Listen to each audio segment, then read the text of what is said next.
What up, guys? So today I wanted to talk about a little book that I actually read. I read the audiobook, listened to the audiobook, and it's called Show Your Work by this guy named Austin Kleon. He also wrote a book called Steal Like an Artist, which I also have as well. And I've read that as well. I read that before, but this book, Show Your Work, uh, it made an impression on me because it is, I think now, especially the times that we're in right now where, everything's on social media and, me making YouTube videos as a form of this is like a lot of the stuff that I find myself, the part of the reason I find myself wanting to make these videos, he kind of addresses and like puts those into words in his book.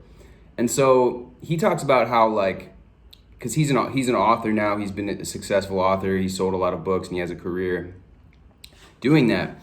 But he talks about how all of these opportunities that he ended up getting came and stemmed from him essentially making a blog, which was his version of showing his work, his version of, gathering ideas, consolidating ideas, maybe even like curating a little bit and showing people like what he thought inspired him or what he, the thoughts and things that were on his mind or like what he took from certain influences and all of this stuff. He talks about the concept of building your name and how when you focus on building a name and doing good work, the money and success will come. So rather than focusing on the money or the followers or whatever, it's just like, and he talks about how like anybody that's ever gotten clout, I mean, people are always talking about how do I make the right connections? How do I meet the right people? But the real road to that clout and success is just by being better and doing better and better work and always like upping your game as far as the quality of what you're putting out. He talks about saving things that inspire you, like having a collection and then even reposting them. So kind of curating them, but then giving credit to the original author because that also, will go on to like inspire somebody else. And, there's a quote, "You're only as good as your record collection," talking about if you're a musician. It's like you inevitably will become a byproduct of the types of music and the types of art and the types of things that you do and that you appreciate. And so it can be valuable for others for you to share that. Now, he says, so he makes various points throughout the book. One of them, he says, good work isn't created in a vacuum. A lot of, especially now, like we got Twitch streamers, we've got people doing live streams, we got people on Twitter, like holding polls or whatever. And a lot of this is actually, you see it as like products of social media.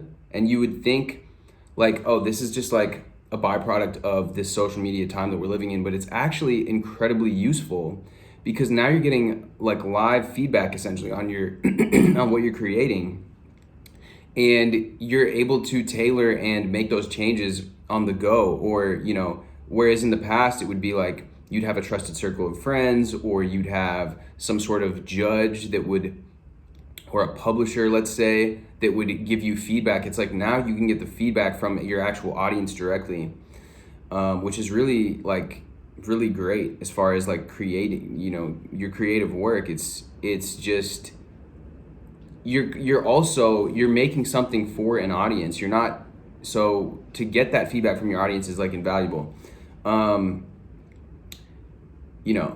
He's talking about, like people would chat, look for collaborators. That's another aspect, is like by showing your work. So posting bits and pieces of your process online, whether you're making a song, whether you are shooting YouTube videos, whether you're doing some type of more traditional art form like sketching or drawing or doing stuff on Procreate like Photoshop, anything.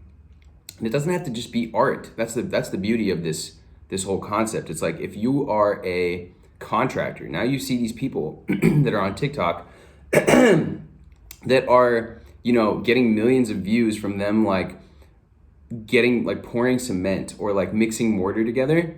And it's just really awesome the time that we're in right now, because it's like you can get exposure and you can show your process, whether you could be renting real estate, you could be flipping houses. You could be, I don't know, real estate comes to mind because I'm involved in some real estate myself, but I've seen quite a few videos recently online.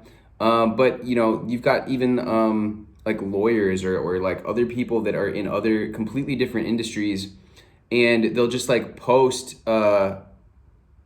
you know, maybe that's not quite as good of an example, but you get the idea. Like any type of work that you're doing, if you're an entrepreneur, if you're starting a clothing line, or if you are starting an online business, you could be making videos about it, about your process. Okay, this is how I did this. This is how I did that. This is how we're doing our sales, and I learned this. And it's like when you do that, now you actually are exposed, and you have opportunities now that you wouldn't have had if you didn't do this. And possibly you might find a business partner through this, or you might find a collaborator for your next project that you're working on. So don't hoard your work. I mean, I know we're all guilty. I'm guilty of it. I have a lot of music that I haven't released. I have a lot of things that I kind of just, you know, and that's why this almost is kind of like a therapy for me to get here and express these ideas, because I have these different influences and stuff. And it's awesome to be able to share what drives me, what motivates me, what I've seen or read or heard or whatever recently that has been inspiring, and that I think might hopefully help, you know, somebody else out there, like one of you people watching this. Maybe these ideas might resonate, you know. But yeah, so don't hoard your work. Be engaged, interact online, be thoughtful, and instead of focusing on connections, get better at what you do. We went over that. The way to be able to take a punch, he says, get your neck to be stronger. So in fighting, in boxing, in the UFC, they do neck training. I know a lot of the times we don't even know this, but if you're a fighter or a professional football player, you actually have to do, and it's weird because they're like isolated neck training exercises, but they literally, it's just so that you can take a punch better, or so that you can get tackled and, you know, not be injured. And if you notice, those guys that fight in the UFC or like that are in the NFL, they have fucking big ass necks. And he draws an analogy to this as far as putting out your work, showing your work, and, you know, being able to absorb that feedback when it could be a negative feedback. It says, he says, the way to be able to take a punch is to practice getting hit a lot, put out a lot of work, and let people take their best shot at it, and then put out more. And then having your work hated by certain people is also a badge of honor, because it can never be loved by everybody. And something fun to do, he mentions, is sometimes when people hate something about your work, it can be fun to take that aspect about it that they hate and then even exaggerate it even more, which can be kind of like a little controversial play, or like a little, just something fun for you to be able to do that also shows that you don't care as much.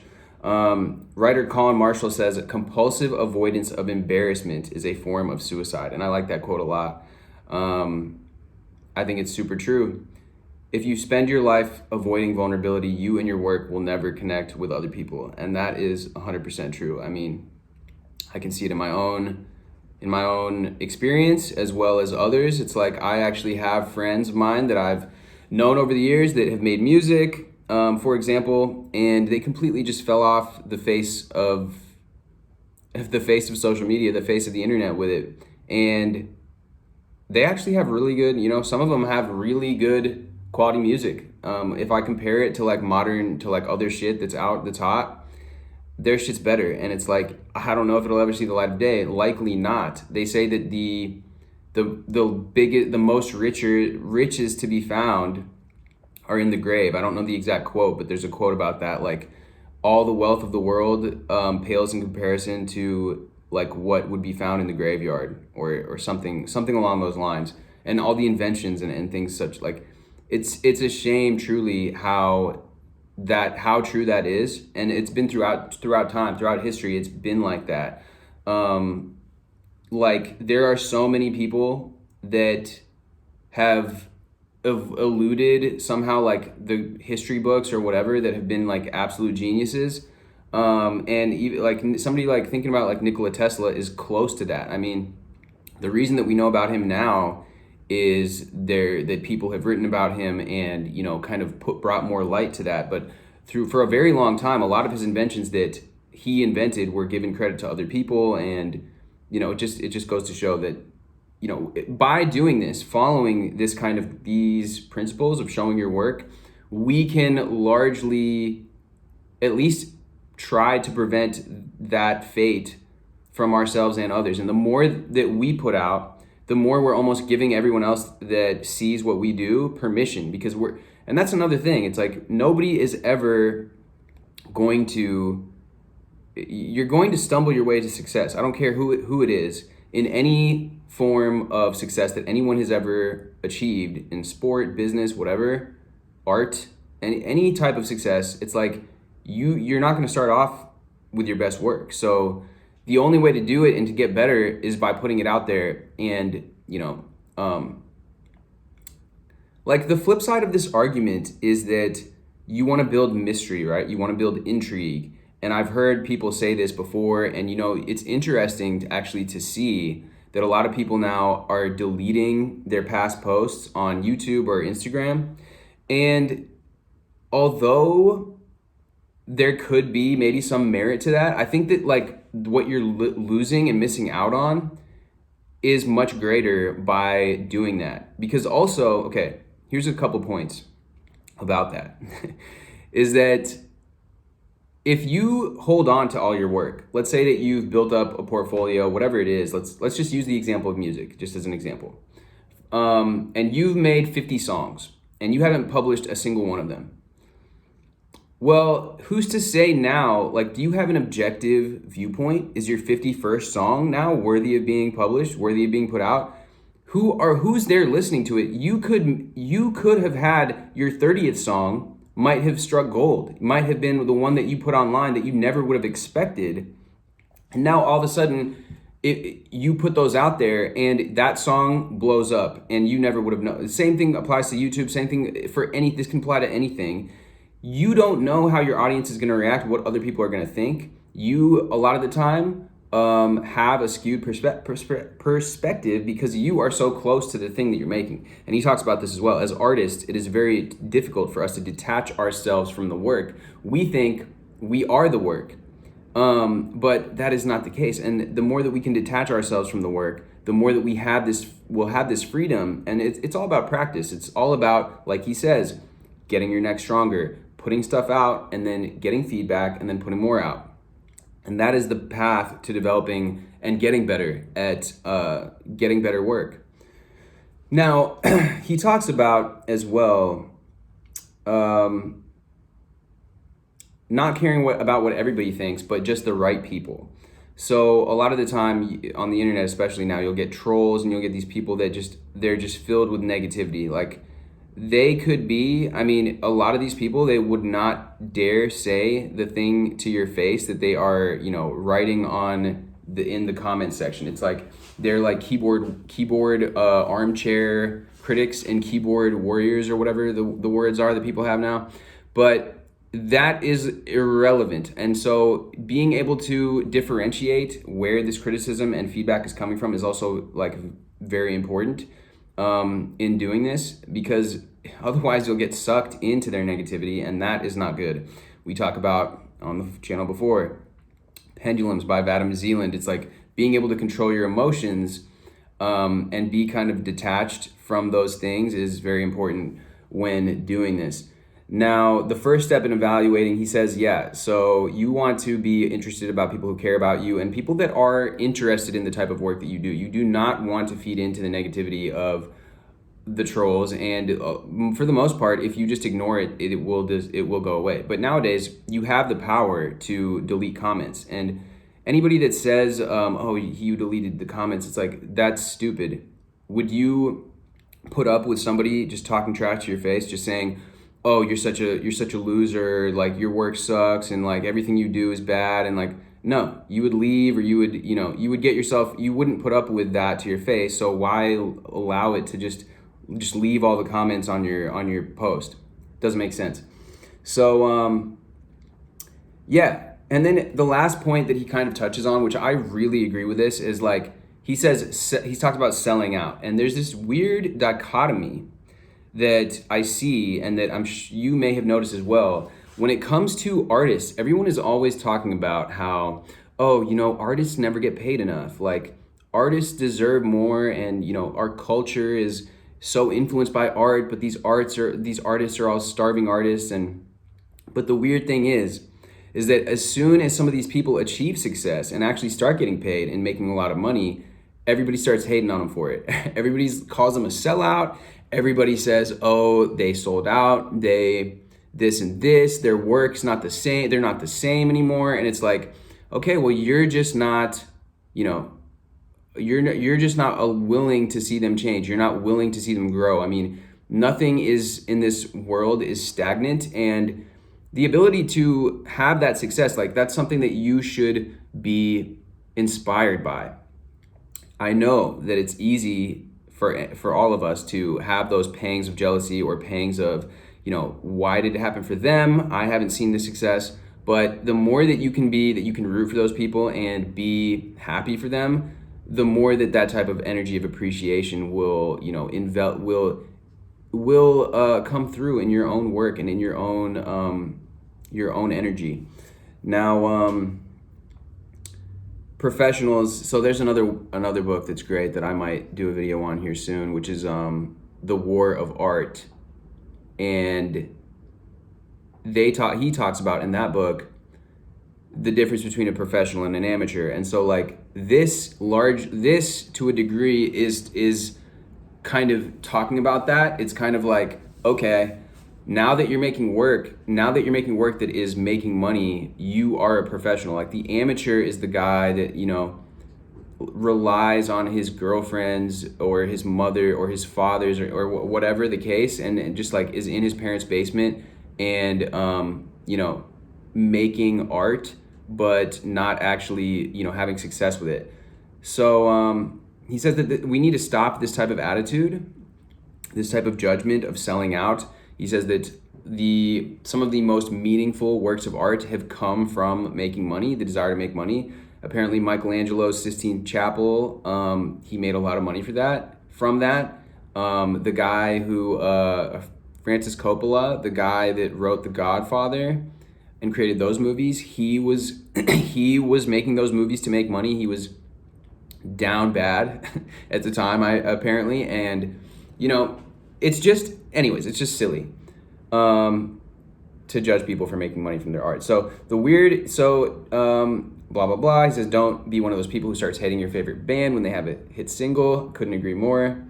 And then don't lose momentum. Instead of taking a break between projects, use the end of one project as a stepping stone, or to light up the next one. And just do the work that's in front of you. And when finished, ask yourself what's missed, what you could have done better. And that really goes into, I again watched a video of mine that I posted a while ago called Thoughts on Transurfing, and it really ties in concepts from that book about just act, just do. The more that you sit around desiring something, the more that you are fueling these energy forces which are not helping you. They are, the more desire, the more that you stew with this idea and waiting, and you're not actually taking action,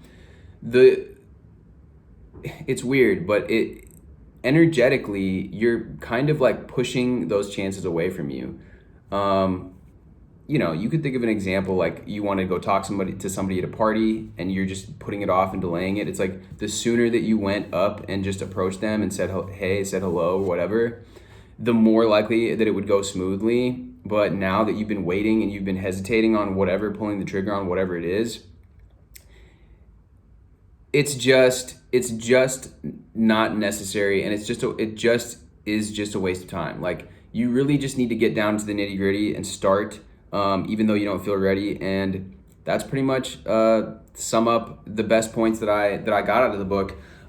If you're interested in the book, there is an audiobook of it on YouTube, which is free, which is actually how I listened to it. I'll put a link of it in the description. And I'm probably gonna post more about books. I actually was reading some of previous comments, and some people had commented about doing like a top 5 book list.